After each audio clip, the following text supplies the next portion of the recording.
सबसे पहले हम दाल को भिगोएंगे। तो ये मैंने 1 कप अरहर की दाल, जिसे तुअर दाल भी कहा जाता है, ये ली है। और इसी के साथ मैं इसमें 1/4 कप मूंग दाल भी ऐड कर रही हूँ। इससे दाल का टेस्ट और भी ज़्यादा अच्छा आएगा। यहाँ पर दालों को मैं पानी डालते हुए अच्छे से साफ़ कर लूँगी। और यदि आप चाहें तो तुअर दाल और मूंग दाल नहीं लेना चाहते हैं तो अपने मनपसंद की कोई भी दाल ले सकते हैं, या फिर मिक्स दाल का इस्तेमाल भी कर सकते हैं।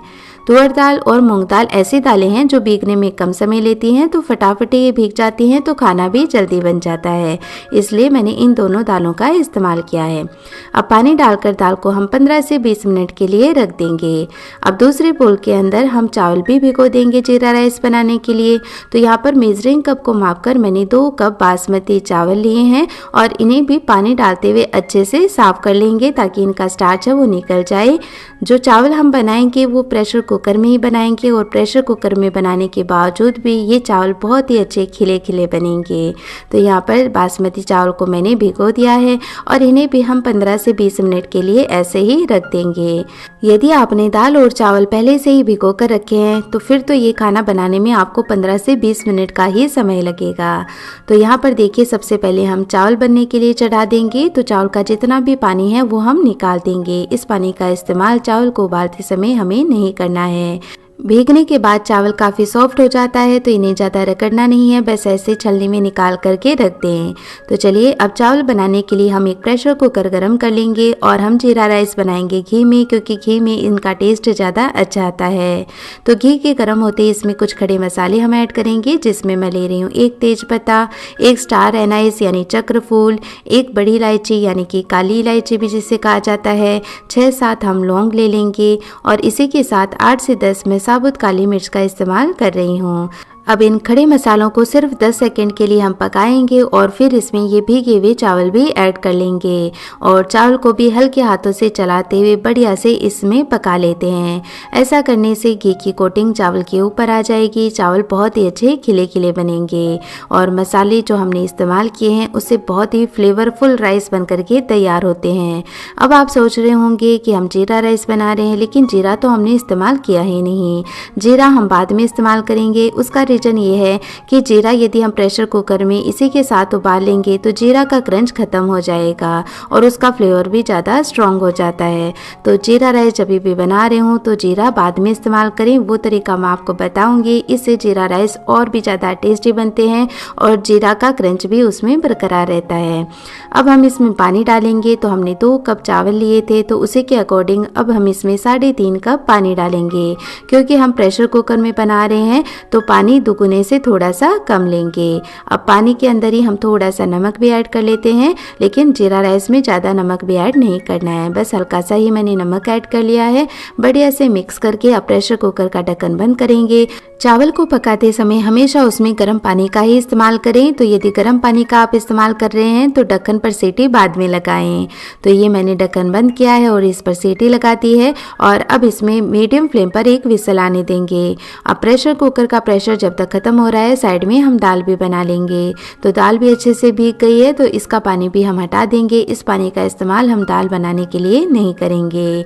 दाल अच्छे से हमने साफ कर ली है और फिर से हम एक प्रेशर कुकर गर्म करेंगे और इसके अंदर 1 से 2 चम्मच तेल गरम कर लें। तो यहाँ पर जैसे ही तेल गरम हो जाएगा, इसके अंदर आधी छोटी चम्मच जीरा ऐड करेंगे। जीरा को कुछ सेकंड पकाएंगे और फिर इसमें हम प्याज ऐड करेंगे। तो यहाँ पर मैंने 2 छोटी साइज के प्याज लिए हैं, लेकिन आधा प्याज हम अभी इस्तेमाल करेंगे और आधा प्याज हम तड़के में बाद में इस्तेमाल करेंगे। और इसी तरह से जितना लहसुन हम इस्तेमाल करेंगे उसमें से आधा लहसुन अभी ऐड कर लेंगे और इसी तरह से अदरक भी ऐड कर लेंगे और थोड़ी सी मैं अभी हरी मिर्च भी इसमें ऐड कर रही हूँ। तो ये एक बारीक कटी हुई हरी मिर्च अभी हम यहाँ पर ऐड कर देंगे। अब 20 से 30 सेकंड के लिए सारी चीज़ों को पका लेते हैं और यहाँ पर ध्यान रखें कि प्याज को ज़्यादा ब्राउन नहीं करना है।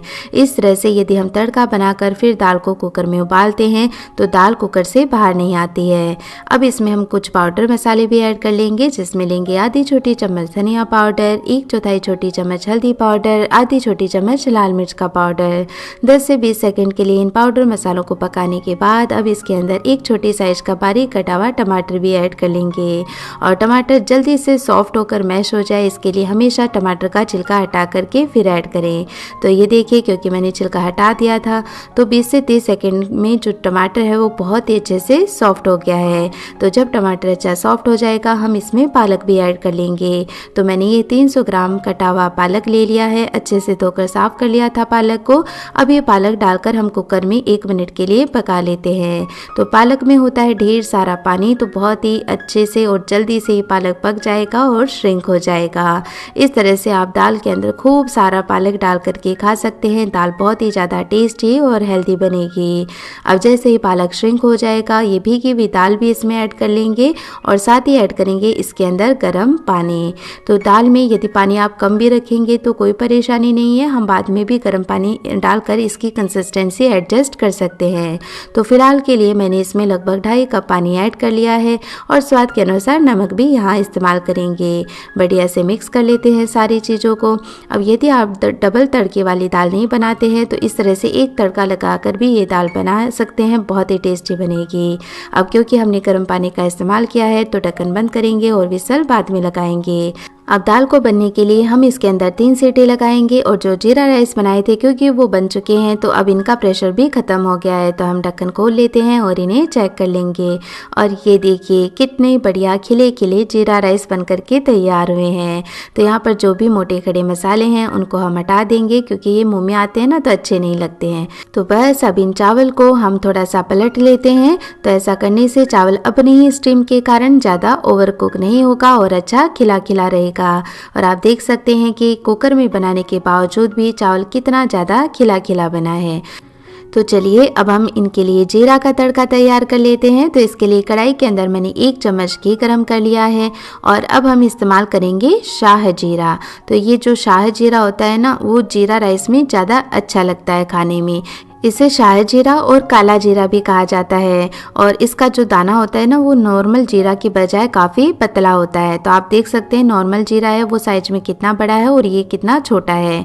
तो यदि आपके पास शाह जीरा नहीं है तब तो आप नॉर्मल जीरा भी ले सकते हैं। तो ये 2 चम्मच मैं इसमें शाह जीरा डालकर इसे अच्छे से पका लूँगी ताकि बढ़िया फ्लेवर घी के अंदर आ जाए और जो जीरा है वो हल्का क्रंची हो जाए। फिर इसमें हम ये उबले हुए चावल भी ऐड कर लेंगे और हल्के हाथों से मिक्स कर लेंगे।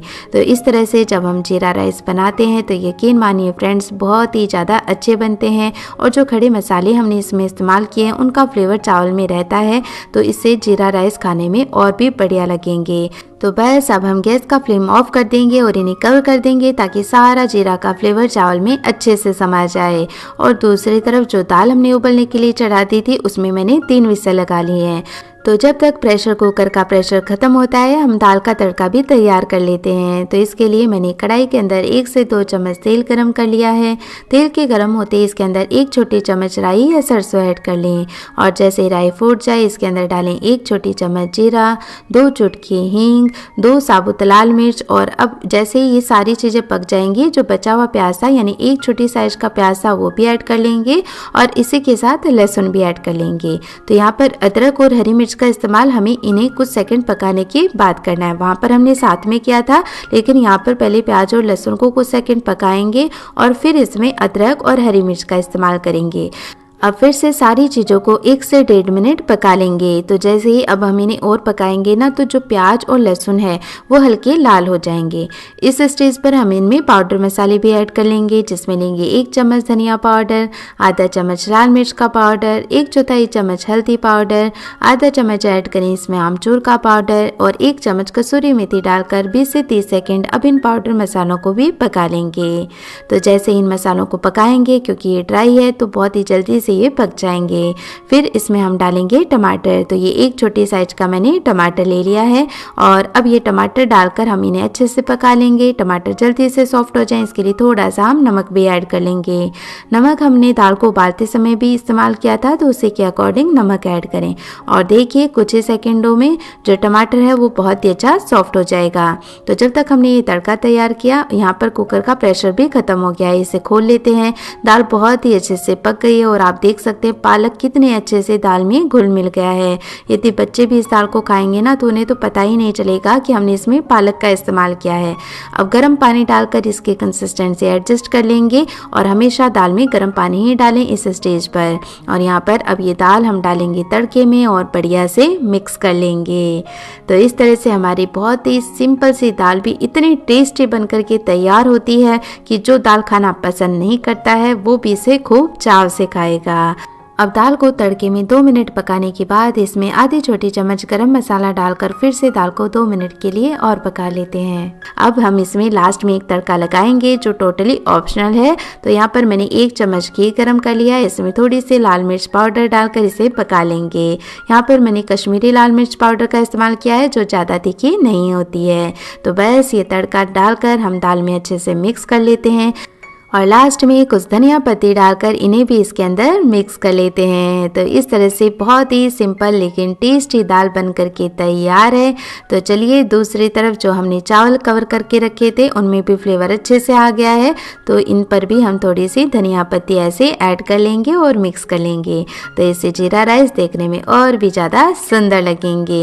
और अब बारी आती है इन्हें सर्व करने की। तो इस तरह से बहुत ही सिंपल स्टेप्स के साथ हमने सिंपल से खाने को भी इतना ज़्यादा टेस्टी बना दिया कि यदि आप रेस्टोरेंट जाकर भी ऐसा खाना खाएंगे ना तो भी वो टेस्ट नहीं आएगा जो आप इस तरह से घर पर बनाकर खाएंगे, क्योंकि इसमें हमारी मेहनत और प्यार भी छुपा होता है। तो ये लीजिए फ्रेंड्स, हमारा बहुत ही सिंपल खाना बनकर के तैयार है जो कुछ ही मिनटों में बनकर तैयार हो जाता है। तो फ्रेंड्स मेरी आपसे रिक्वेस्ट है आप भी ज़रूर से एक बार जीरा राइस और दाल फ्राई इस तरीके से बनाकर देखें। मुझे उम्मीद है आपको ये रेसिपी बहुत पसंद आएगी। जब भी आप ये रेसिपी ट्राई करें प्लीज़ अपनी फीडबैक मेरे साथ